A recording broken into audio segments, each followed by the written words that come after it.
Hello, I am Brian Cam. I am coming to you from London. I am doing these lectures or draft lectures as a way of exploring some of the philosophical ground I've been covering or digging up, unearthing. And I'm going to get started in just a second. And yesterday, I tried to cover how I got into this state, which you might be wondering, what is this state? And is this a good idea?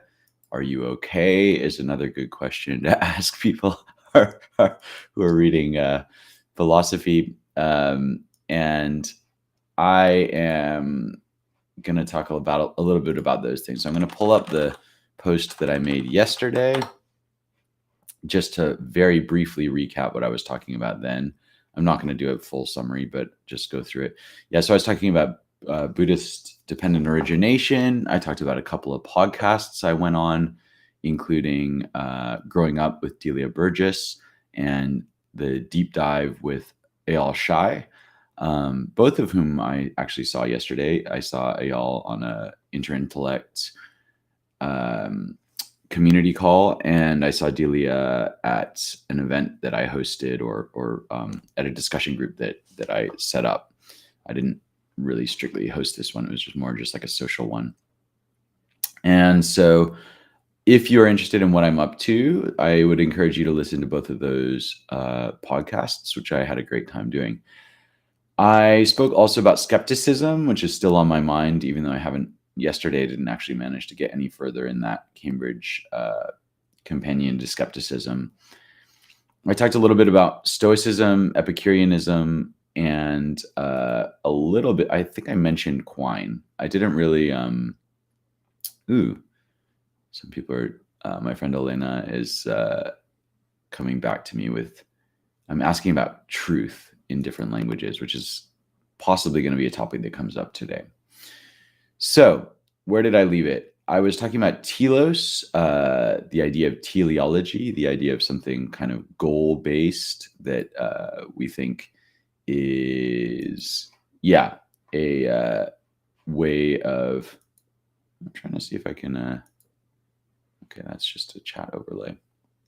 My chat is not coming up. So if you're watching this and not seeing the chat, then I apologize. That may just not work this time. So teleology is the idea that something has ends and that it has a destination. And it looks like there's a kind of dwelling sense. And my guess, which is completely a guess, is that this idea in quell from Proto-Indo-European, there's multiple senses in it, and they seem to mostly be movement words. Just kill my screensaver. And so revolve, move around, sojourn, and dwell. So one way of reading this is just thinking, well, maybe the idea of dwelling place, like a place that you arrive and you get to like rest and settle down, is what we mean by the telos, the goal of all our travelings.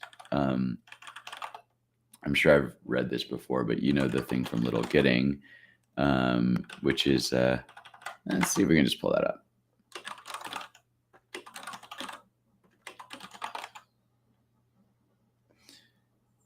We shall not cease from exploration, and the end of all our exploring will be to arrive where we started and know the place for the first time, through the unknown, unremembered gate, when the last of earth left to discover is that which was the beginning.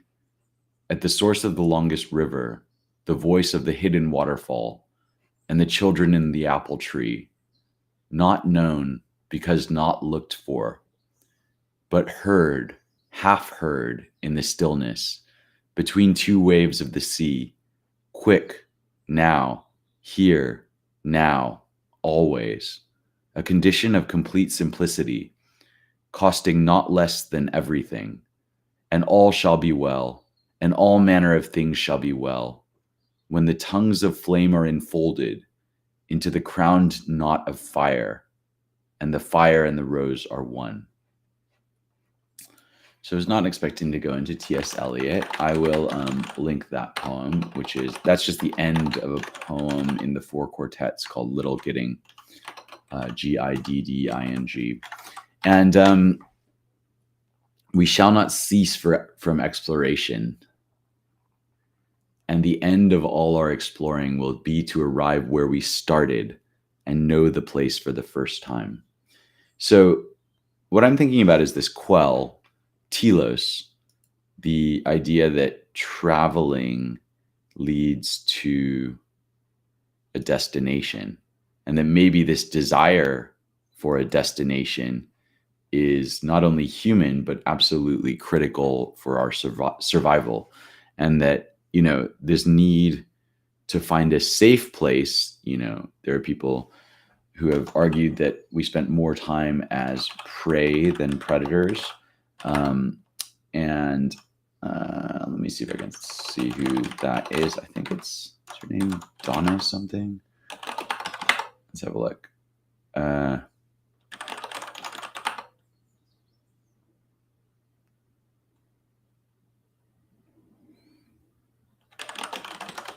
thought it was Donna Hart or something like that. Yeah. Man the Hunted. When did she write that?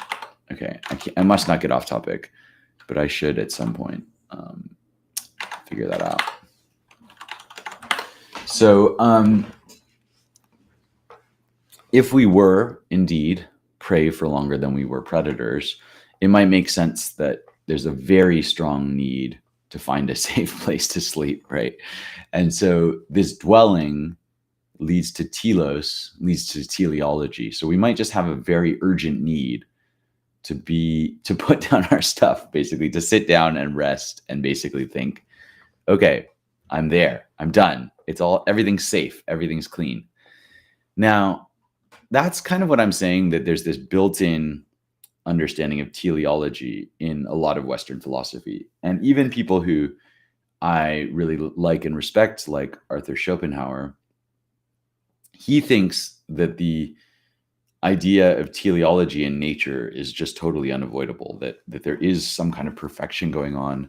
There's a kind of anthropocentric view, meaning man-centered, or in which so there's 2 terms, anthropomorphism, which is basically us understanding nature or things that are not actually human as being like human things. Actually, strictly speaking, I think anthropomorphism, I guess that is right. It's like recognizing human things that are not human. So you see an insect, doing something, you think, oh, he wants to do this, and it's like, is that really like a wanting in the kind of sense that we mean it, at a kind of conceptual level, or is something else going on and it's just kind of a shorthand for us saying, for us talking about insect intentionality for the case of this one. What I'm kind of saying is so anthropomorphism is like more changing things to be anthropic or to be human.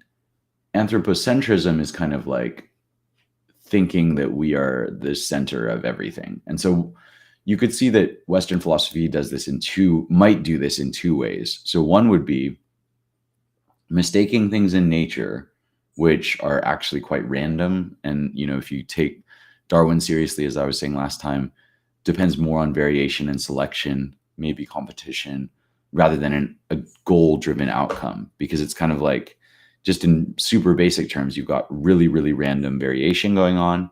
And then you've got an environment that kills off, things that are less well adapted to that environment. And bearing in mind that the environment is always changing, so there's not a fixed rest point at the end. But even if there were a fixed rest point, let's say the environment is very static and there's all these random variations killing off certain things, and certain things are emerging, maybe you get something that it's just very effective in that environment, and maybe it transfers to other environments like a cockroach. We still have to like always remind ourselves that nature had no goal of creating cockroaches. It's just that the environment happened to favor that thing, right? So basically, there's nothing that, even though we use it as a shorthand to say evolution wants this or evolution wants that, we have to always remember that that's not actually how it works, right? That's anthropomorphism, which is basically to say the way nature is kind of like humans. Now, there's also this element of anthropocentrism, which is basically to say, look, the point of all this change in the physical universe and the evolution of life, all this Darwinian stuff that we've just talked about, is to produce something even cooler, which is like something that can be conscious of that amazing process, which is like us. And so, this is kind of, in some form, this is in Genesis, this idea that God creates, the world for the benefit of man. So there's like, it's both like a weird sense of, and I'm not like, this might be a wrong reading, or you could take it a different way. There's both like a kind of sense that on the one hand,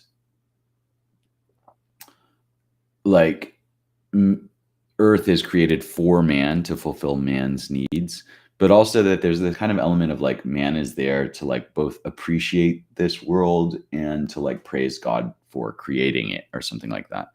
And that sense is not just in Christianity, it's also in Aztec myths and Greek myths, where basically, and I think maybe even Zoroastrian, I was reading a lot of myths last year, like creation accounts, and many of them have this idea that the gods kind of do all their, infighting, creating, destroying, all kinds of things going on, but then that the reason they create man is in order for them to be worshipped. So in other words, like man is kind of like a subject of experience, and that experience is partly kind of appreciating this created world and then, living in it and praising God or praising the gods for it. So that idea of telos is just kind of infectious. And like I said, it's not hard to come up with evolutionary explanations of why we might want to arrive at a place that is safe. What I'm saying is that the rationalist strand, let's say in Socrates, the idea that, well, there must be some way of talking about piety that actually clarifies it, gets it like nice and clean conceptually, and that once we've got there, then we'll be safe. And that sense of like, we'll be safe is what I'm kind of saying is a tendency just like in philosophy in general. It doesn't mean that that way of looking at the world is necessarily wrong. And it doesn't mean, like, I would also say that probably a lot of mathematics has the same goal in it, which is like, let's set up a bunch of like geometric axioms and then try to prove this thing that on some level is already obvious. I mean, Schopenhauer thinks that there's kind of nothing that we do in geometry that, or at least any geometry that would be useful for us in the world is already stuff that we could kind of do without doing a geometric proof. Maybe that's a kind of contentious claim, but and logic might follow this same trajectory. So where am I going with this? Basically, I'm just saying that there's a teleological element. It's very hard to resist because there's probably very, very good reasons that we think in this way. Now, that's just me doing some like armchair evolutionary psych. So you can feel free to disregard that. As in, I'm just saying that I think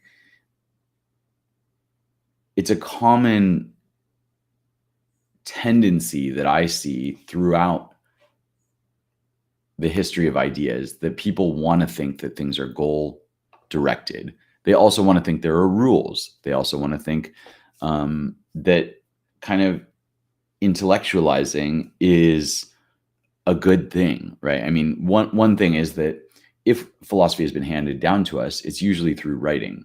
And the kinds of people who like to write are also the kinds of people who like rules. They live in civilizations that kind of favor these things. Writing is unusual, right? It's quite new, and it's not a human universal. If you don't kind of hammer it into kids, they don't get it. This is very different from speech. Speech is much older, and I think I was talking about this last time. Now, why is this important? Well, one thing is that speech is, let's say you've got no writing, you've got no recording technology at all. Speech is always contextual, right? You can always ask someone, what did you mean when you said this, right? Whereas writing is acontextual. This is one reason that Socrates says he's not going to write anything down, because he says that writing can't answer back. Unfortunately for him, or I would say unfortunately for us, people did write down what he said. And, there's this debate about, is he just a character of Plato's? He's also written about by Xenophon, but I'm going to try to stay as clear as I can of Socrates, because that'll just open up a kind of can of worms for me at the moment. But what I will say is this: look, Socrates is, the move that he constantly wants to make is away from experience. So basically, people are talking about, okay, what's virtue or honesty or something like that. And I'm probably getting it wrong. I haven't read all that many Socratic dialogues. I've read like 4. And I find them almost unbearably unreadable because of the move that he's constantly doing. And what he does, and of course there are other characters in these dialogues, and some would argue that Plato, including some of my friends, do argue that Plato is trying to do something at a meta level. And so Socrates should be understood as a character, in which case I say, yes. And just as Lady Macbeth is a character in Macbeth, whom I don't think is like necessarily the best character, I also would say that if I agree with you that Socrates is a character, he's a bit like Lady Macbeth. He's always doing this. He's definitely got something that he wants achieved, and he goes about it in a certain way. Whether that particular way is a good idea for other people, he doesn't really seem to care that much about. So I think there's like a strong equivalence between Socrates and Lady Macbeth. And so now Socrates, the reason that I say this, that he's kind of driving in what I would say the wrong direction, and I'm not saying that the tactic that he applies is never called for. It's quite often called for. And in fact, he may be the end of a trajectory within Greek philosophy that is doing this, which is basically going increasingly rationalistic and increasingly, I mean, you could say left hemisphere, you could say rule bound, you could say rationalist, you could say abstract. And so if it comes up in conversation that someone has an experience, he's like, I'm not really interested in the experience. What I'm interested in is the general concept. So this presupposes that there is a consistent general concept of whatever topic he's talking about. And this is the move that I find infuriating and I'll explain why. So let's say you and I are interacting. Right now we are interacting, right? You're listening to me, I'm speaking, because you're either you're doing this live, in which case you are talking to me on Twitch potentially, but right now I can't see the chat, so apologies if you're on Twitch. But let's say we're having an interaction, right? I am right now not in flow state, in part because I'm thinking about flow state. So going into flow state kind of requires this like unself-consciousness, and I do go into it in speaking, including on these videos sometimes, and then don't quite know what I've said. So why am I talking about flow? Because, and this is the Csikszentmihalyi thing, which that book I have not read, and I probably should read it. I'll post what I'm talking about, probably just the Wikipedia rather than his book, since I have not read his book.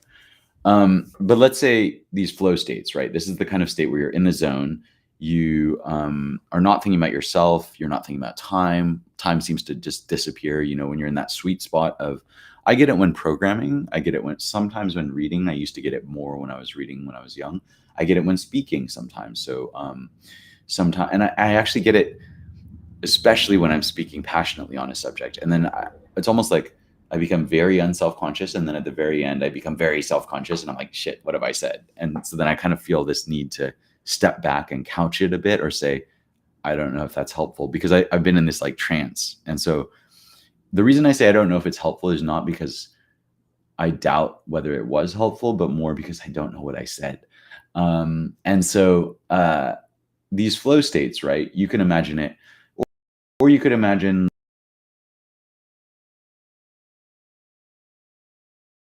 like, let's say if you're cooking, like chopping vegetables or something, it's just like all working properly. You're not thinking about the past, you're not thinking about the future, you're just kind of in the moment, right? Programming, for some reason, just thinking, okay, how am I going to solve this problem? And it's quite possible that, you know, maths and certain types of philosophy will also do this, produce a kind of dogmatic slumber, if you will.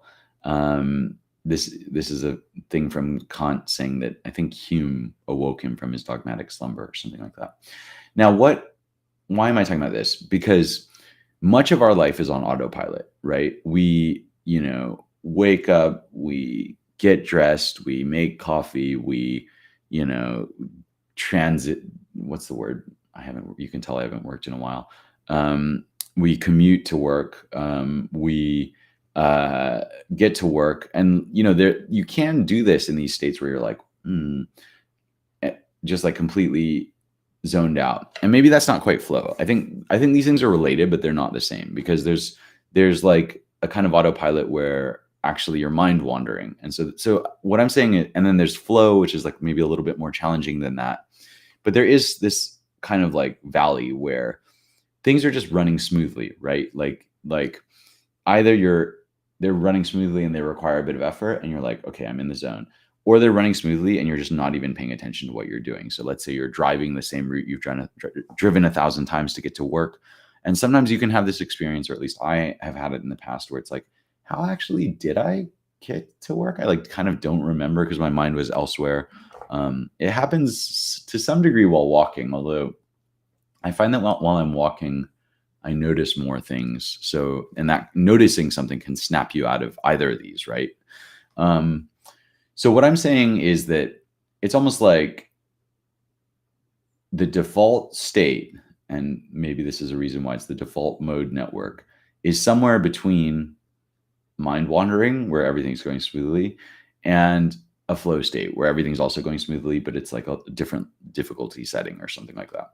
And when the difficulty setting is high, this tends to crowd out thoughts of future and past, selfhood, notion of time, etc. And then when the difficulty gets a little bit lower, then these thoughts start to creep in, like, oh, should I do this? Should I do that? Why did this person say this to me? What am I going to do tomorrow? Oh, should I need to reply to that email? Whatever. And so I am thinking aloud. I've never made this argument before. But I am thinking about that kind of like sweet spot of almost like unconsciousness, right? Of what's actually going on. Now, I've talked before about Heidegger's notion of present at hand versus ready at hand. When something is ready at hand or ready to hand, I think it's called zu Hand. I can't remember what it's called in German. And I'm sure I've talked about it before. I'll just make a note to link that for you in case you haven't heard of it. Ready to hand, present at hand. So what's the distinction? Something is present at hand, and I know I've talked about this before, when you just express your will directly through it. I pick up the glass, I drink. In this case, because I'm on camera and I'm talking about it, I'm more conscious of it than I would be if I were programming and there's some kind of, I might do it unconsciously, and then I might drink all the lemonade or whatever. And then I drink all the lemonade. And then at the end, I'm like, when I pick it up the next time unconsciously, it snaps me into consciousness, right? So there's this defamiliarizing moment, and it's gone from ready to hand, a tool that you can pick up and use. And I don't just mean that it's like unconscious that you use it. I actually mean that it becomes like a part of your conception of what's going on. So like, if you use a screwdriver, you manifest like unscrewing through the screwdriver. And actually, I think it shows up on brain scans that it's almost like the tip of that screwdriver, which is actually beyond where you can reach, becomes like an extension of your body, something like that. And so in that mode, when the screwdriver is working, you basically just express will directly through it. You're not conscious of it. Not only are you not conscious of it, you're almost like it becomes a part of you, right? Like, it's so, especially if it's a tool that you use all the time, it's so close as to be almost imperceptible. And so there's a sense in which it's like a part of the environment, a part of your body, a part of the landscape, let's say. In the same way that, you go to make tea, and I'm probably beating this to death and you already get it, but like you go to make tea, you want to boil water, you boil the kettle, and like to get the water you turn on the kettle, and the kettle is just like part of the room, right? It's not like you're like, oh, what do I need to like gather firewood or, something like that. It's like, no, part of the tea making process, which you could do pretty unconsciously, is just like hit the button or whatever, turn on the kettle. So why am I talking about this? Because there's this idea that I've also talked about, which I will maybe link to a thread or something like that, called ostranenie. My Russian pronunciation is probably leaves something to be desired. It's also called defamiliarization, and I will link to that. And defamiliarization is this way that art has, in particular. And he's talking, Viktor Shklovsky, who's come up with this idea. He's a Russian formalist critic writing at the beginning of the 20th century. Actually, he's writing actually on the front in the First World War. I think Art as Technique comes out in like 1917 or something like that. And he's involved in the Bolshevik Revolution. And he, I think, opposes Stalin at one point, lives to tell the tale. He lives into like the 70s or something. So he's like a very crazy guy. So the defamiliarization thing is like, he's looking at Tolstoy's work and saying, one of the characteristic effects that Tolstoy does is he finds a way to make the familiar unfamiliar. And this is something that other artists have talked about. John Keats, actually, is Keats a good example? I was going to say Keats has this negative capability idea, which is like sustaining uncertainty or something. That's actually slightly different, although I do think it's related. So there's someone else who thinks this, though. I'm going to consult the oracle, by which I mean the Zettelkasten. Okay. Snapping out of autopilot, disfluency, now scarred, Janes, Nietzsche, words make the uncommon common. Shelley, okay, so it was Shelley, not Keats. Poetry defamiliarizes. Dickinson, tell the truth, but tell it slant. And Socrates does this too. So, okay, let's see. Is this worth reading? This is a defensive poetry by, what's his name? Percy Bysshe. I don't know how to say his middle name. Percy Bysshe Shelley. Let's call him that.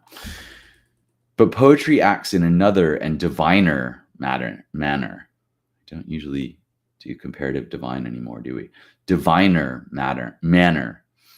It awakens and enlarges the mind itself by rendering it the receptacle of 1,000 unapprehended combinations of thought. Poetry lifts the veil from the hidden beauty of the world and makes familiar objects as if they were not familiar. It reproduces all that it represents, and the impersonations clothed in its Elysian light stand thenceforward in the minds of those who have once contemplated them, as memorials of that gentle and exalted content which extends itself over all thoughts and actions with which it coexists. Damn, that guy could write, couldn't he? This is 1821, Percy Bysshe Shelley, A Defense of Poetry, and I will link that. Who else does this? Nietzsche, Socrates. So what I'm trying to argue is that, like, it's almost like there's a gulf in between two extremes. So there's like order and chaos, let's say, or yin and yang, or yang and yin, if you're going to say order and chaos. And so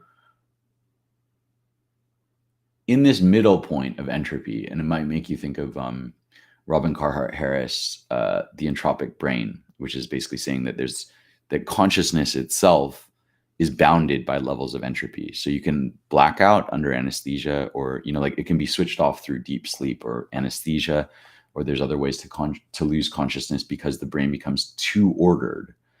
And then there's another way to lose consciousness by, like, whiting out on psychedelics or maybe certain psychotic breaks, basically.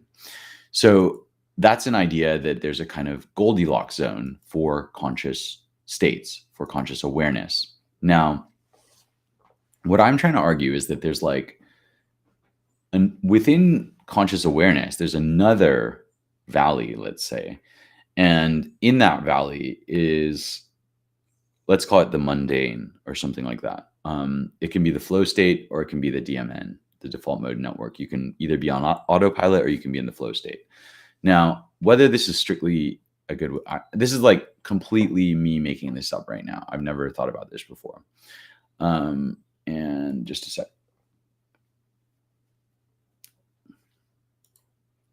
Sorry, just adjusting. So what I'm proposing is that it's a valley within a valley, or it's a valley on a mountain. I thought about that before in terms of physics, but I'm not sure. I'm not going to go down that route right now. Let's just say, let's just say that within Carhart Harris's model, there's like a too low of entropy and too high in entropy. And when the brain is either too chaotic or too static, then you lose consciousness. So consciousness is like this bounded thing. And there might be like kind of liminal states on the edges where you're sort of conscious, or maybe dream states are like on the high end entropy end of still being conscious, because you are conscious during dreams, right? So let's say experience is also bounded, and there's a kind of state in which things are ready to hand. Things are either flowing on the one end or on autopilot easy on the other end. Now, there's multiple ways. There's two ways, let's say, to snap you out of this.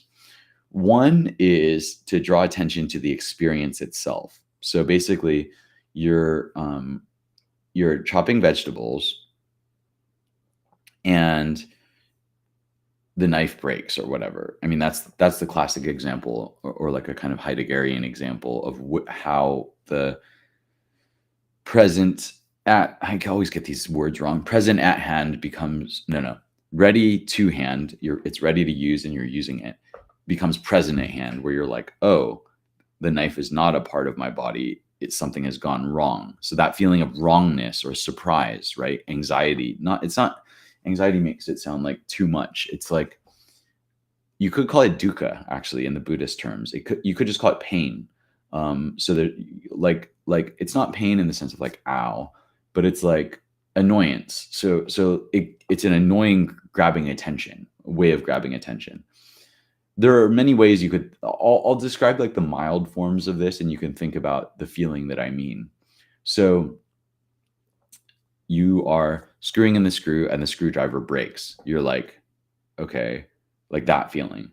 You go to turn on the light because you're in the middle of something and you're going into let's say you're getting ready to go out. You go into the bathroom, you turn on the light, the bulb blows, right? What's the feeling? It's not exactly pain, right? But it's like something certainly happens, right? You leave a dessert in the fridge and you're like, I am going to get home and I'm going to eat that dessert. and then you get to the fridge and someone else has already eaten it. I think all of these are like kind of what I'm talking about. There's something that like snaps you out, right?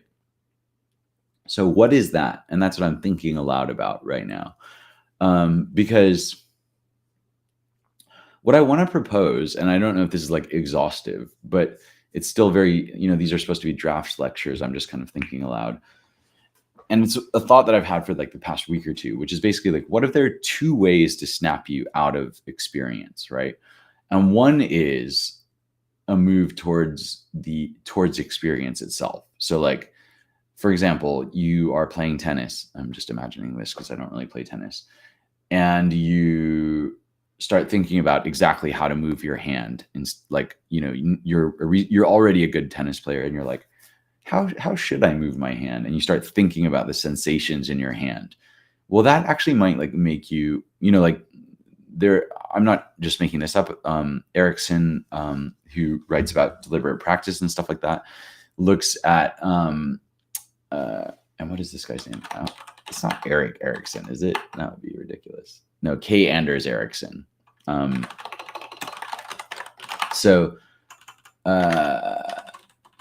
1947. Okay, let's not get into that. But he talks about like intentional defamiliarization. So like, he thinks that not all practice is created equal. You could, quote unquote, practice by just like singing the same song every single day, or you could practice by playing a similar level of tennis person and just keep playing and playing and playing and playing, and you will never get better. It doesn't matter if you do 10,000 hours. His deliberate practice paper, which is from, I think like the 80s, 90s, argues that not all practice is created equal. And I think he was writing in the 90s, and he did a general overview in 2008, which is well worth reading, actually. And I'll link that.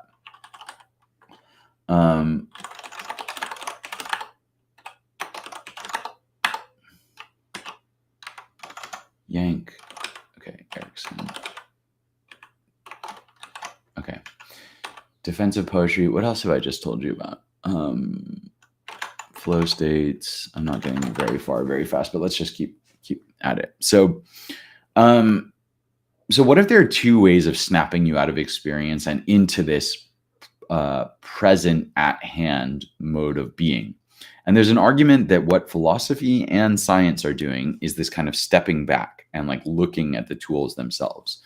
And so what I'm saying is like, you could imagine playing tennis and you focus too much on your hand, and that actually, by going into experience, you actually lose the flow, let's say, or you somehow mess up your automatic actions, right? And you could imagine another one, which is a move to a conceptual level. So like, let's talk about conversation for a second and say, look, let's say you and I are talking, and there's two ways that I might interrupt you. And if you can think of more, there might be like a million more that I'm not thinking of. But the ones that I've been thinking about right now are something like one that draws you back to experience. So maybe, I was going to say like you start coughing or something like that, and you're like, can't finish your sentence because of that. That's like a certain feeling of being drawn into experience and away from the subject at hand, or the kind of flow state expression that we've got going in this communication. The other would be what Socrates does, which is basically to say, what is it? Like, like, let's say you're like, oh, like if you're like, oh, I was at work today and I was like, what do you do? That's like maybe a minor way of doing it. But like, if I were to say like, what's the etymology of work or something like that?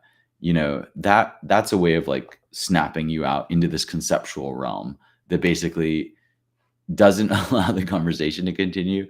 And this is the thing that I think Socrates is constantly doing, and that is like actually kind of problematic. And the reason, I'll explain why. You could find yourself in a state, as I have at many points in my life, which is not a particularly like default happy state. I would say that on average, I'm not a very default happy person, actually.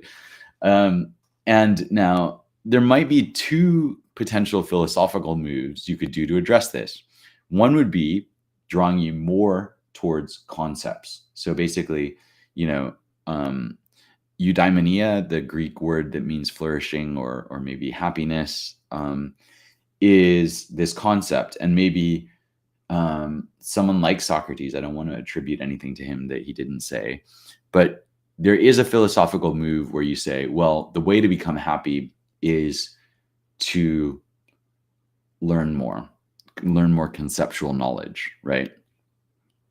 And that's a mode of abstracting, and it makes you think, oh, okay, well, maybe I need to like take a course, or I need to like read a book, or I need to like do this or that or the other. And I have nothing against books. I love books, and books are totally integral to my life. But what I will say is that like I did spend about 20 years of my life at least kind of going in that conceptual direction, and I did not find, at least for me, that it affected my level of suffering. Now, the Buddhist prescription is very different, right? It's basically a return to experience. So it's also defamiliarizing. It's hard. Both things are hard. Both to say what is piety is hard, as Socrates might do, and be mindful as you pick up the cup, be mindful as you whatever, like the whole list that the Buddha gives is also difficult. Or even just sit there and pay attention to the breath for 10 minutes. Quite difficult. Sit there and read a Socratic dialogue for 10 minutes. Quite difficult if you're me. The reason I'm like so hung up on this issue is because I think that Socrates is pointing us in the wrong direction. So I'm not saying I disagree with him on a conceptual level. And I also think that his kind of skepticism and his refusal to take things at face value is quite valuable. It's really important. And he's kind of showing like a very advanced form of this, which, like, if you believe people like Nietzsche, then what's happening in this efflorescence of philosophy and tragedy and drama and all these things that we attribute and associate with the golden era in Athens, of the pre-Socratics down to the Hellenic or Hellenistic age, whatever we think of that. And it's kind of hard not to think like I'm kind of anti-Greek. Like I don't want to say I'm like I think, okay, let's say among people that are interested in philosophy, I'm on the side of the spectrum, which is like kind of like questioning whether this whole Greek thing was a good idea. At the same time, I can't read it and be like, oh my God, these guys are geniuses. How did they think of everything? Like everything you could have thought of is already in there. And that's going to bring me to another paper that I want to discuss. Maybe today while it's hot, I'm not sure. This is a paper that came out just last week by an assistant professor of philosophy in Utrecht called Hanno Sauer, called The End of the paper is called, his name is Hanno Sauer. He's written a research article called The End of History, and it looks like he wrote it in 2021. It was accepted this month and published just about 10 days ago. And I am seeing it in a journal called Inquiry, actually, which is great because we are going to. I like the look of Inquiry. The other one I'm seeing right now is Thales, the First Philosopher, a troubled chapter in the historiography of philosophy. This is brilliant because this article that I'm talking about, that Sauer's Sauer's article is arguing that we shouldn't be historicist in philosophy, that it's like a waste of time, basically, to go into the history of philosophy when you want to actually do philosophy. So what I'm saying is, like, what we actually want is the good life, eudaimonia. Socrates leads us in the wrong direction. He leads us back towards abstraction and away from experience. I think that's fair to argue. I think my claim that it's like a bad idea to do this is controversial. I think the idea that Socrates seems to like abstraction and seems to want to go away from experience, I think that's uncontroversial. But if you think I'm wrong about that, please let me know, because I would love to talk to you about any of this. The Buddha is very much the opposite, right? He's basically saying, and these are just, I'm just using representative figures, which is that the Buddha is trying to draw us back towards experience. This is why, if you've done Buddhist meditation, probably the most common way is you sit there, you close your eyes, you pay attention to the breath, right? The breath, as if you stick around a little longer, you're going to be told, don't pay attention to the conceptual breath, right? You're not like in the beginning, it's like inhale, exhale. You're supposed to like kind of, it's fine to conceptualize it. Like you're not going to be able to do this very well to like keep your focus on this thing that's not intrinsically interesting, and you're not in a flow state, and you don't know how to produce flow states on the basis of, you know, random inputs. And so there's like, it is at this conceptual level, but as you go on, the goal is to deconceptualize the breath and to see that it's made up of individual sensations, and that the individual sensations themselves are made up of even smaller sensations. And this is, again, me just ad-libbing. I haven't meditated a lot, and my experience is there are gaps between the sensations, and there are, in other words, sensation seems to be discrete when you look hard enough at it. And I have actually spoken to one Theravadan monk who has been a monk since he was 8 years old. And he said, most people, like, this is a very advanced realization. And this is not me bragging. This is just me saying, I thought I was going crazy at the time. And I tried to confirm it with someone that I hoped would know. And he was like, yes, there are gaps, basically. And so what I found is that practice of meditation, which eventually causes a kind of shattering of experience and a shattering of concepts, certainly, does actually make you happier. It does what it says on the tin, basically, which is what the Buddha says. What Socrates proposes, and I like to say that Socrates proposes that you always must, live in this conceptual realm. He never says it that explicitly. It just seems to be the tendency that he's doing. So this is completely me editorializing. I know a lot of people completely disagree with my reading of Plato. So like, please, feel free to disagree with me. Take it with a grain of salt. Come on here and talk with me about philosophy, and I would love to discuss any of this. And so what I'm proposing is that there's kind of like two ways of snapping out of experience. One, to go towards experience. The other, to go away from experience, to go towards abstraction. What I want to propose is that, just like in Carhart-Harris's model, there's like too low and then there's too much. There's a Goldilocks zone. And in general, Western philosophy does not like Goldilocks zones. They basically want to say, no, this is the right direction, and we're going to keep going in that direction. Mathematics is going to solve everything, or whatever. Science is going to do this, and we're going to just keep doing that. And it's like, well, what if that stops working? And then it's like, often the idea is, well, we'll do even more of that. And it's like a very kind of odd perspective for me. Speaking as someone who's very sympathetic to Buddhism, to Taoism, and to these other kind of, let's say, fringe ways of thinking about these questions. So fringe, but important, I would say. What I'm trying to propose is a health model of inquiry. And what I'm saying is that there is a Goldilocks zone. Let's ignore the complicated entropic brain model and just say heart rate.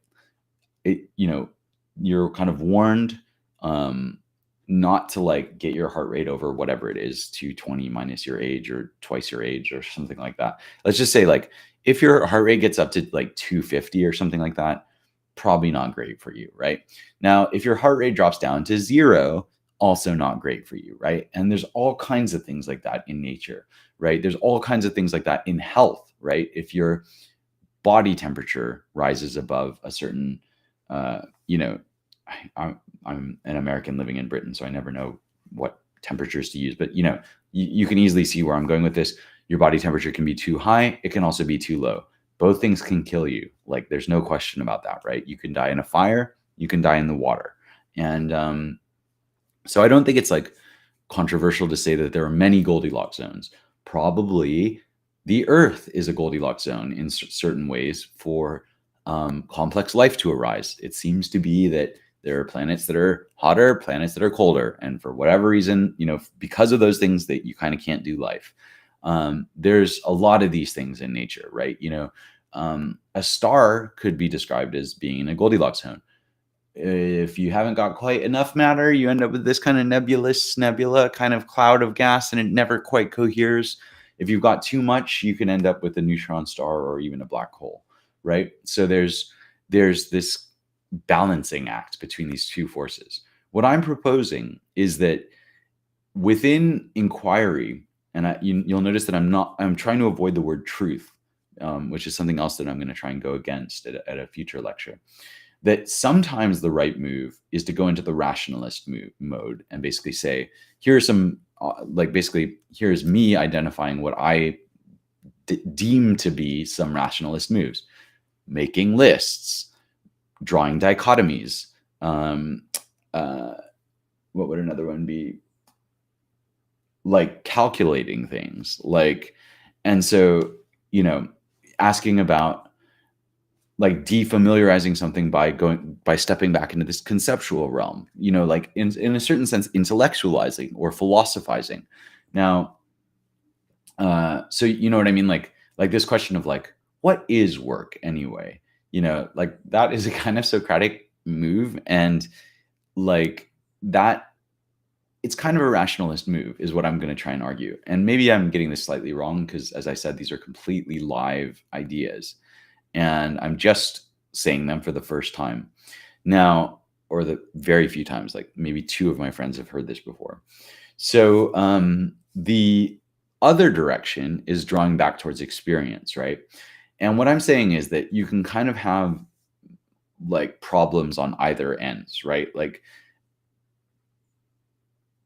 if you go down the route of experience, you can have these conceptual collapses.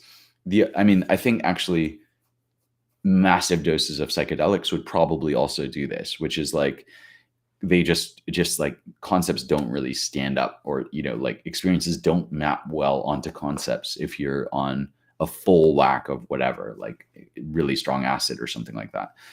They also don't stand up that well to like a 10-day silent meditation retreat, assuming you're doing like diligent vipassana practice, because there are other ways that you could just be sitting in meditation, but actually doing something conceptual. You might be like repeating to yourself stories about, about what's going on. And that's a rationalist move, or it's not a strictly rationalist defamiliarization move, but it's going to leave you in the same valley, which is like default mode, mind wandering. And it's interesting to think about like which one of these is on which side. I'm guessing the flow state would be like on the experience side. So let's say you've got defamiliarization from too much attention on experience. Then you've got a high level of attention on experience, which is the flow state. Then you've got less attention on that, which might be more towards mind wandering. And then you've got this other problem that comes out in conceptual thinking. And what I'm kind of proposing is not that one is right and the other is wrong, but that one is right, like it might be that culturally or for some other reason, we tend more towards the conceptual, and maybe it's because much of our work depends on this kind of level of thinking, this kind of rationalist, weighing up kind of approach. And so in general, it's a better thing for us to step back towards experience, because we have a tendency to kind of drift off into the conceptual. Now, maybe exactly the opposite is going on with Socrates' interlocutors, in which case he's doing exactly the right thing, which is basically that maybe his interlocutors are just these guys that are kind of vibing and, doing their thing, and they're kind of they're often in flow states, but they're not really thinking at that metacognitive level about like, is this the right thing to be doing or whatever. And Socrates kind of forces them to take the step back and say, oh crap, like where did we get this concept? Like, is this the right way to go, or something like that. And so what I'm saying is that there are times when that's the right approach. Like when you get too into experience, you might need to step back and be like, okay, wait, what are we doing again? And I would expect this to be a quite important step. Like let's say you're building a house. There's going to be periods where you're, and this is from someone who's never built a house, but may build one soon. Who knows? Like, let's erect, like basically we need to put up this beam or whatever. And you're like hammering or drilling or whatever it is. And in that state, you're close to experience. You're basically in a sort of flow state, and you're doing the task. You're hammering in the nail, and you're not thinking, is this the right thing to do? But then it's certain other points, especially if you are not like these tasks might be delegated. So there might be a way in which there's someone else that's overseeing this in some way, and that's the person that's in charge of this abstraction of like, okay, is this looking right? Is this coming together, kind of thing. Actually, yesterday I was on a talk with Rich Decibels that he gave to the II, and I'll link something to him. But he was talking about this like in terms of making micro solidarity work, small communities work. You both need a kind of meeting up and letting things emerge, like sharing things with each other, and a kind of reflection step where you basically step back and say, okay, is this working as a group? And I feel like that's like a pretty good description of what I'm talking about, which is like, sometimes you want to be in flow. Sometimes you want to be thinking about whether you're flowing towards the right goal. You could say that this is like exploit versus explore. Although often I kind of think of these as being almost the opposite way around, which is that experience is closer to explore. And, well, I don't know. That's one I need to sort of think about a bit more. But what I'm proposing is that like John Dewey, American pragmatist, whom I'll link to, and educator, you'll know him from the Dewey Decimal System if you know him at all. But he was a pragmatist philosopher, contemporary, at least for some parts of their life, with Charles Sanders Peirce and with William James. Oh, and by the way, if you're interested, please get in touch with me. I'm going to host a Twitter space sometime soon on William James, the issue of religious pragmatism, in an essay called The Will to Believe. So this is the question of like, let's say we know that there's all these benefits, and there appear to be like headline benefit. Turns out if you're religious, you live longer. I am not 100% certain of that, but I'm pretty sure that's right. Why don't people treat this as like taking a pill that they're like, by the way, this pill adds 3 years to your life. Most people will be like, yeah, I'll take that pill. But when it's religion, they're like, no, you can't just choose to believe. And so William James's The Will to Believe is about this question. Like, what does belief mean? And can you just choose to do it or not? So if you're interested in that, that will be a Twitter space. And I will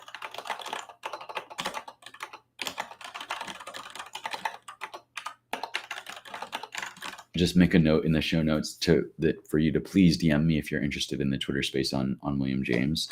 That will probably be in the next few weeks, like October 2022, if you are watching this at some later date. So the health mode model of inquiry, John Dewey, again, this reminded me of William James, has this idea that knowledge is the byproduct of competent inquiry. So basically, knowledge is not, it's like something that comes out of doing inquiry in a certain skilled way. What I'm kind of trying to argue is a little bit different, which is that for me, the proper end of philosophy is not truths about the world, but something more like a methodology, something that can be followed by others. So in the same way, it's more like a recipe. Like, okay, so you could imagine it like cooking, right? For me, philosophy is two ideas, questions, problems, thoughts.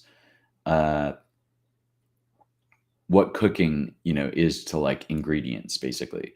So the end result of philosophy, even though philosophy can be used to make make an argument, it can be used to like answer a question. That is not the fundamental reason to learn philosophy for me.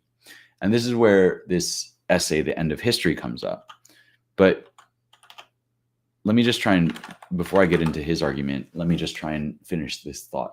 So in the health model of inquiry, there are times when you go too far to the rationalist side and you basically need to test it against experience, and you need to kind of draw yourself back to, okay, that's a great map. What about the territory? We need to go back to the territory. We've got all these great concepts. How are they actually working? You know, how are they affecting behavior? How are they affecting things in the world? Are these concepts working? And drawing you back towards experience. If you're in a kind of too experiential mode, and as I said, I find it harder to think of examples of this, probably because I live in such an abstract world anyway. It might be much easier if you're thinking about, okay, like I'll talk about something I practically do, which is weightlifting. Now, I do these weightlifting programs, like I'm using Wendler 531, if you know what that is. So this is like a powerlifting program. Now, after a few months of doing that, I often find I hit some kind of plateau or whatever. I mean, actually, Wendler's a bad example because it's kind of designed to not have these plateaus in such a way. Let's say starting strength. There's a thing called starting strength that does these 5x5 sets of barbell lifts, right? Now, the danger of like the sort of rationalist approach would be like, okay, I've got this, app or spreadsheet or whatever, and it tells me to do this every time and do this every time. And I have gotten into states where basically I do that every week, and then I get to this point where I'm actually just not making progress anymore. And for a while, I'll continue to hold out. Well, maybe it's just this week, maybe it's a bad week, whatever. And in the end, I have to go into this mode where I'm like, okay, let's look at the experience. The experience is I'm kind of stuck at these plateaus. I don't really know what I'm doing wrong, blah, blah, blah. And so the end result of that inquiry might be to go back to the experience and basically say, it might be to actually ask other people with more experience, like, what should I do? It might be to entirely switch the routine, but there's like this kind of element of basically saying, okay, we've got this great concept of how this should work, which is like linear gains, and it's like all going well. When that stops working, it's not always obvious immediately, and the approach needs to change. And so, the approach needs to change through some kind of experience. So even if you might be thinking, well, if you ask someone, aren't you just asking them for their concepts? It's like, yes, but you're going to like switch these concepts. And so, and it requires this kind of action, which requires planning, thinking, what am I doing? Why am I doing this? What am I actually trying to achieve? Why do I even go to the gym? All those kind of questions. And that does, I'm not saying that it doesn't go to the conceptual level, because it's always kind of both. But like, I'm trying to think of examples where the failure mode is just sticking in the experiential mode. And for me, that might be going to the gym too long, doing a program that's actually not working. Is it just that I'm kind of like, oh, I'm doing my routine, or whatever. I'm probably like being very confusing, because I think I'm not actually sure about this flow state and its relationship to mind wandering and its relationship to what I see as these two ways of like snapping you out of experience. But I'm hopefully at least demonstrating a little bit of how I think about these things. And what I would also say is I don't think the end product of philosophy is right answers. And so this article that I mentioned at the beginning, called The End of History, which advocates against learning the history of philosophy, I think is a deeply flawed argument.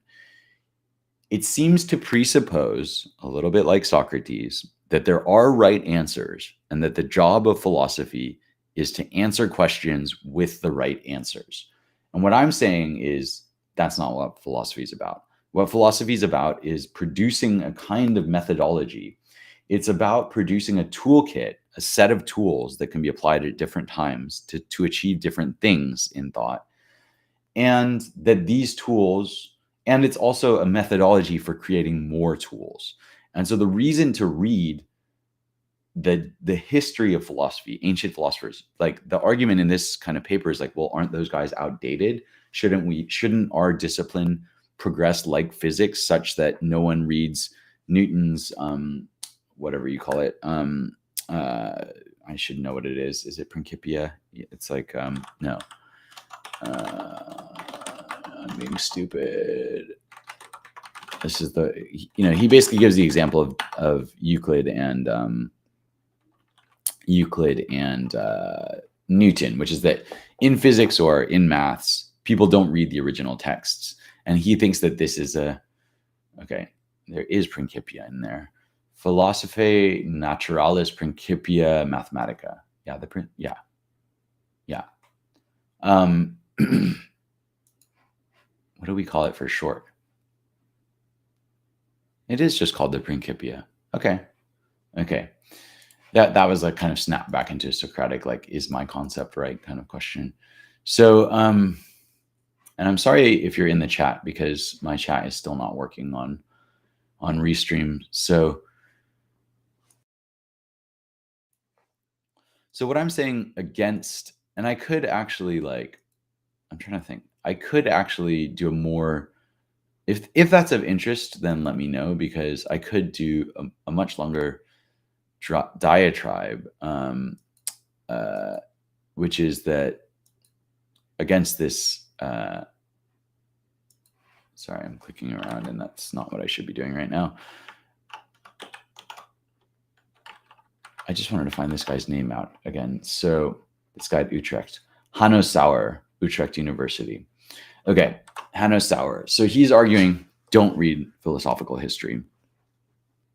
And what I'm saying is, if what you think is that philosophy should progress like physics, and that physics progresses because of textbooks, and by the way, this is a very explicit argument that Thomas Kuhn makes in The Structure of Scientific Revolutions, which is that the very reason that physics progresses at the rate that it does, or at least did in the time that Kuhn was writing in 1962, was that it teaches from textbooks, and textbooks allow you to rewrite history. This is really important.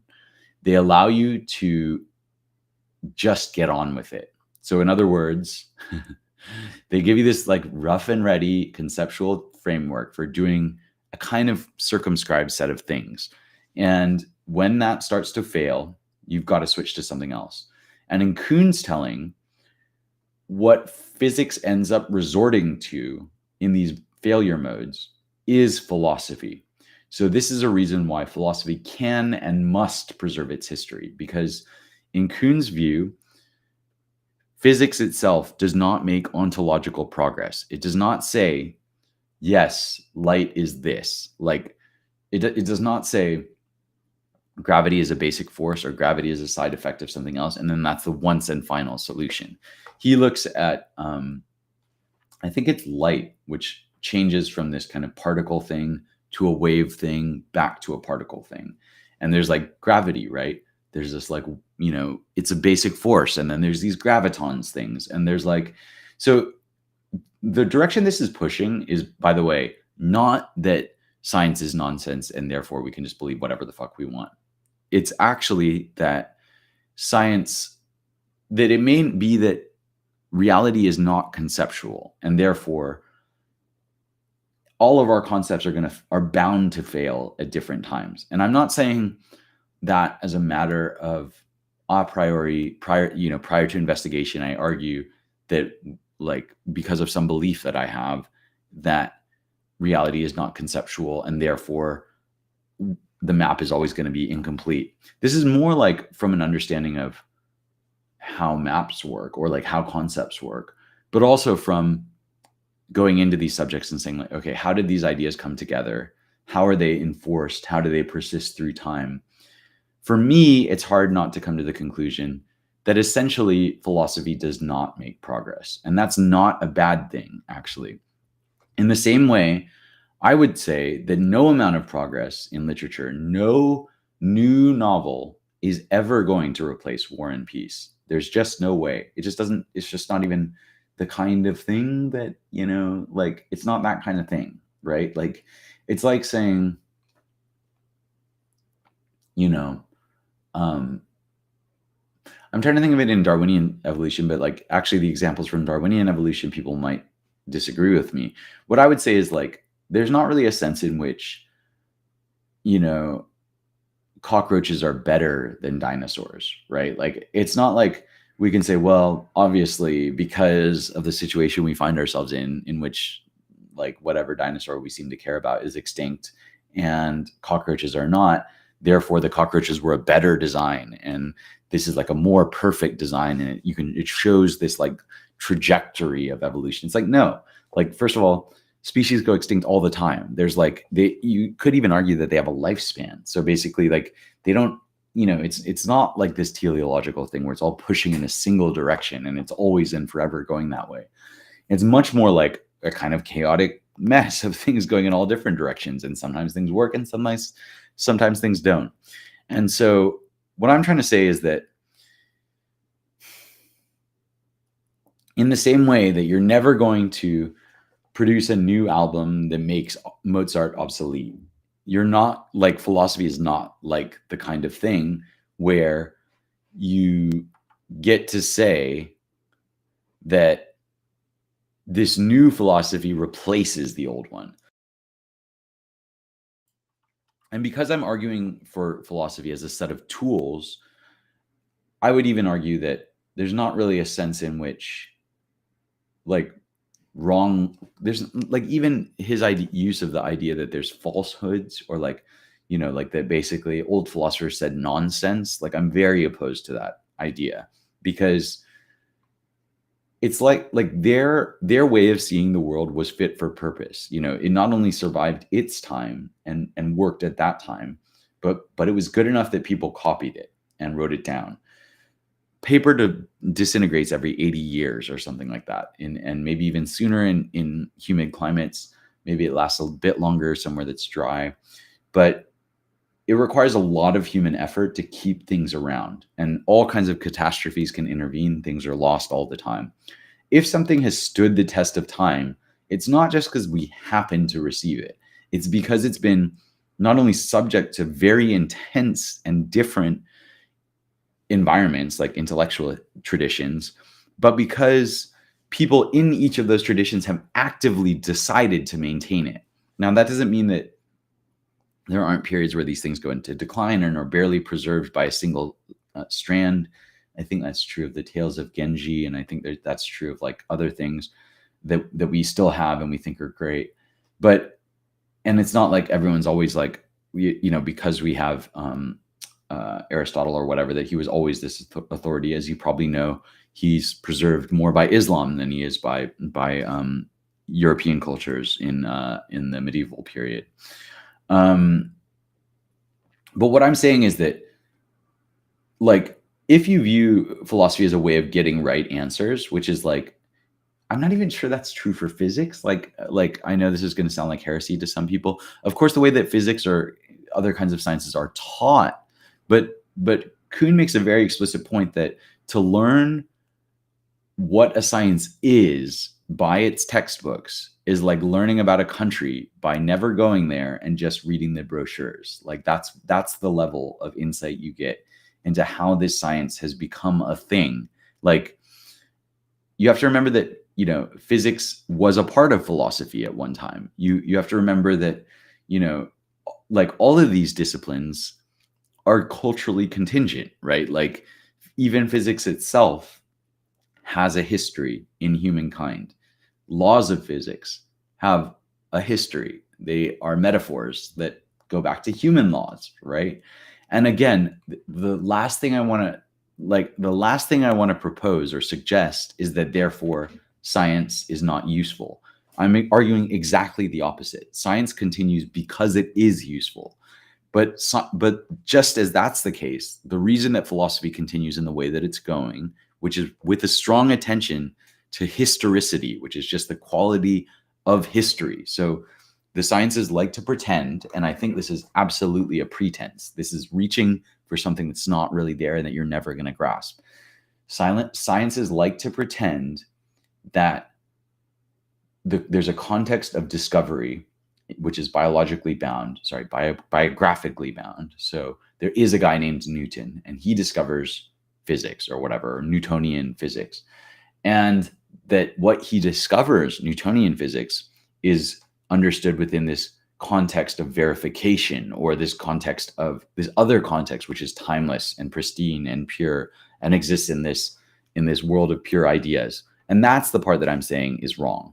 I'm saying that Newtonian physics may be extremely useful, and being useful is an extremely high bar. This is what William James is arguing.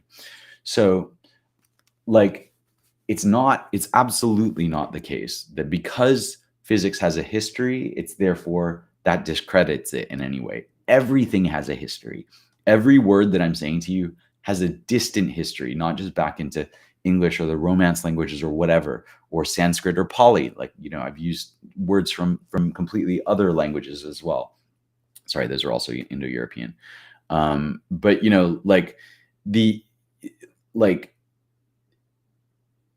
every word goes back,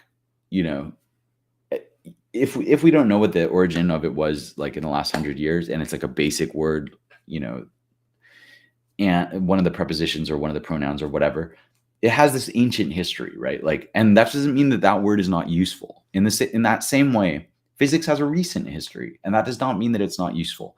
And it doesn't mean that it's not true, but true, like this, I'm going to go hard against this concept of abstract truth, not because I don't think things are true, because what true means is solid, steadfast, dependable, reliable. You could say it works. So in my telling, things absolutely are true. There are things that are better to believe, and William James goes in this direction. What are the outcomes of having this belief? If they're better, then it's true, which is an extreme position. It sounds very relativist. Peirce hated this view. But whether things that are true have something in common, I'm going to really question hard. Do things that are beautiful have something in common? Maybe, but does that thing inhere in them? Or, is like, first, is there a sunset? But let's say I'm looking at the sunset, there's certainly something happening, right? In my experience, the sunset is beautiful, I say, says he. Does that mean the same thing as saying, special relativity is beautiful, or that woman is beautiful? Like, if we abstract from those and we say, okay, well, obviously we've identified these three things, which are, a person, an idea, and an experience, and we've abstracted out, oh, I have that beautiful feeling. And then we basically say, well, there must be out there this concept called beauty that unites these three things. Wittgenstein, of course, goes totally against this.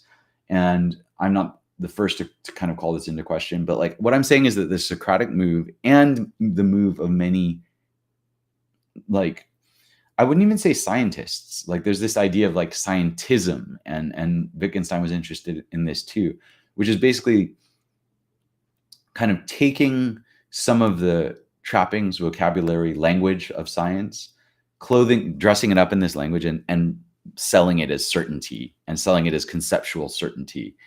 That is what we will call scientism. It is not science. It's almost the opposite of science. Science involves an investigation of nature, and it must always return to nature. It must always return to experience, as I'm saying.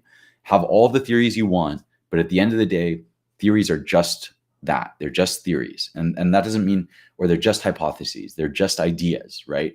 At the end of the day, they're going to have to hit the road of reality, right? And if they, at the end of the day, reality it doesn't need, like, you come up with this law of physics. There's nothing that guarantees that will hold tomorrow, right? This is like I think this comes up in David Hume. And so you can't derive what's going to happen in the future with certainty from the past. So even things that we observe a million times, I would certainly agree that that's a great thing to do, is to keep doing these experiments and to treat them as if they are certain. But treating them as if they are certain is different from thinking they are the truth.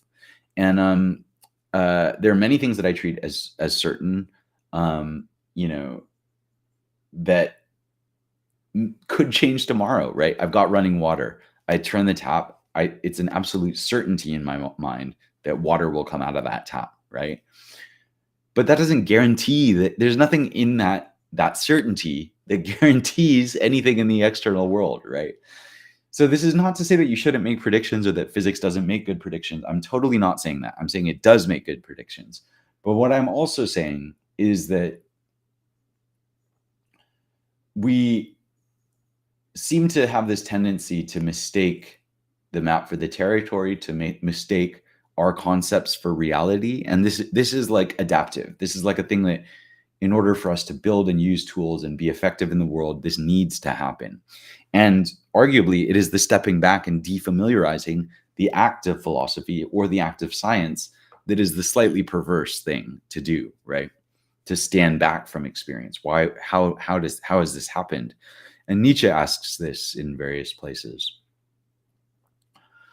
So what I'm trying to argue is that the correct product of philosophy is not truth. It's a set of tools. It's a methodology.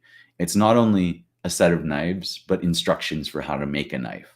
Now, what this article argues is that if you just enter the current philosophical debate, that will contain all the mistakes of previous philosophy. And to that I say, that's utter nonsense.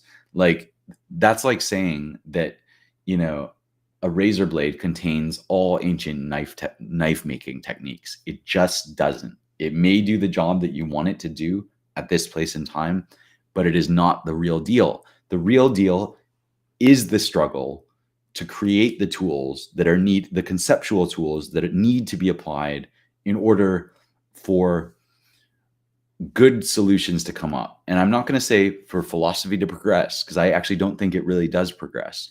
And I don't think that it should progress. And I'm not even sure physics progresses. Certainly and that's not to say that it doesn't get better at certain kinds of predictions, but it doesn't seem, this is a Kuhn point, it doesn't seem to advance ontologically. It doesn't seem to say, okay, now it's settled once and for all. For a while we said light was a wave. Now we say it's a particle. It's definitely a particle, and this whole wave thing is nonsense. Kuhn is saying, no, it's probably going to flip back again, because at certain times it's better to think of it in one way or the other. And the reason for this is not because physics is stupid. The reason for this is because reality is not conceptual. So anything we map onto it is going to distort it in some ways. Just as any map of a specific size that I give you is it's going to distort certain features. And maybe what you're interested in is like, the roads. And so like the London Tube map, distorts the actual geography massively to make it very easy to see which lines lead where. Now, if you try to use that to actually walk between places, you're going to get misled, right? And if you look at a topographical map, then it's not actually going to be as easy to navigate the tube, right? And so that's what I'm saying, is that like physics doesn't get, like, if you think that physics is going to produce truth and that it's going to get us ever closer to this conceptual truth, that presupposes that reality itself has some relation to human concepts.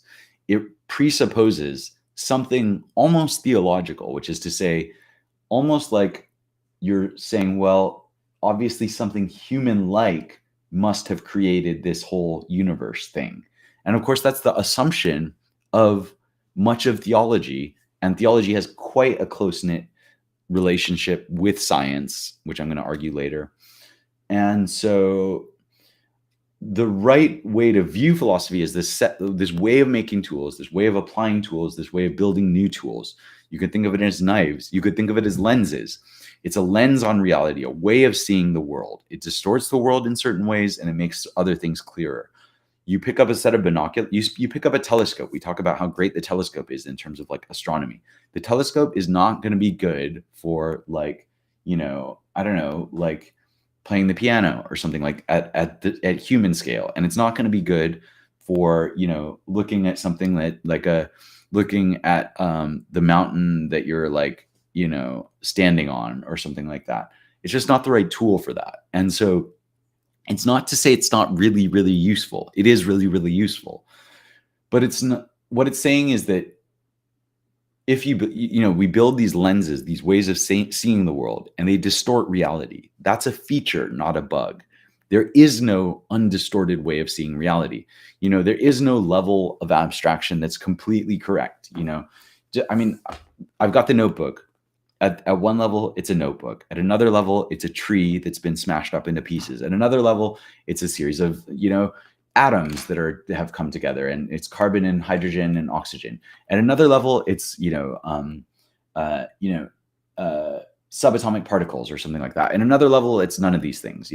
There's all kinds of. In another level, it's my morning pages. It's and yet, so none of these will ever exhaustively describe the many processes that are coming together in this one very simple thing.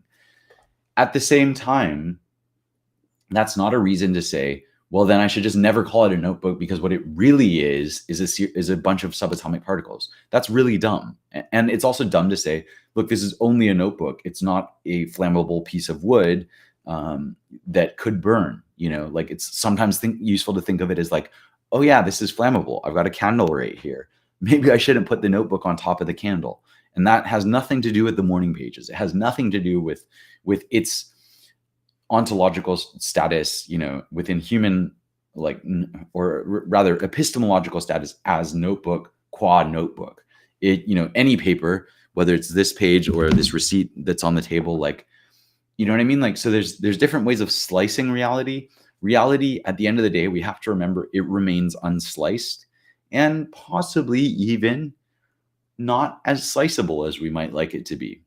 But that's not a reason to say philosophy doesn't make progress and therefore it's stupid.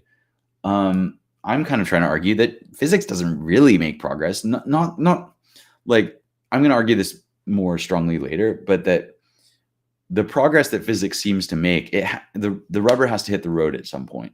So in other words, what we call progress is more bound up with technology than it is with theory. And that's not to say that the theory isn't important for guiding the technology or thinking about where the technology should go.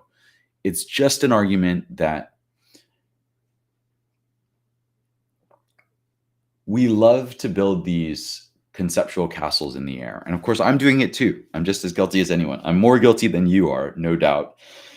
Unless you too have caught this philosophy sickness, then I am the one that I'm part of the problem, not part of the solution. And yet I'm going in there to try and be part of the solution, because I said earlier, people try to, the kinds of people who tend to write are often system builders. The kinds that like to destroy systems often don't write. So Ian McGilchrist makes this point, which is that people like Heidegger and Nietzsche are rare because people who think like Heidegger don't write books, which I think is quite a good point. Okay, so I have kind of gone over, where do I want to pick up? There's so many places I could pick up. And I almost want to actually, if there are things, I feel like there's a lot I didn't finish in here. I kind of dropped hints that I might go in this direction. So if you do watch this and you're like, damn it, why didn't he finish talking about this? I would love to hear from you. So please, just contact me on Twitter, contact me on, comment on YouTube, comment on wherever you got it. I would love to hear from you, and let me know what I've missed. Otherwise, I may try to I guess I could also use this, transcription thing or something like that to try and get an idea of what I actually said. Because I went into kind of a flow state, and I feel like I did mention things that I wanted to come back to, and I don't know exactly what they are at this stage of my brain ending. So I am Brian Cam on Twitter. My chat thingy is not working right now, which is kind of annoying. Cool. It lets me show little captions. Let me put one and just say, how does this work? That's annoying, isn't it? But you can see my Twitter. Okay, let's.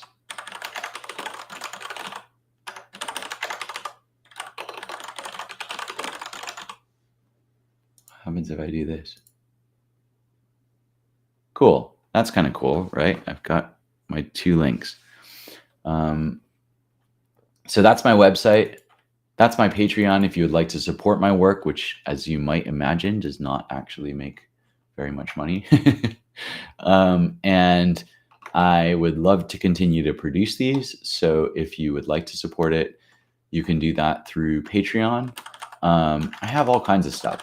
I'm kind of everywhere on the internet for reasons that I don't myself always understand. But I'm going to say, okay, so I've got, what are my other links that I could give you? I will give you links to my Twitter and podcast, and I'm going to leave it there. So this has been fun. I hope someone watches it. If you do watch it, please let me know, because I sometimes see that I've had a view and I'm like, who is this person? And, you know, I get all self-conscious about this kind of stuff. So I would love to hear from you. Please send me a message, DM me on Twitter. You've got my Twitter there, or respond to me on YouTube. Would really make my day if you would do that.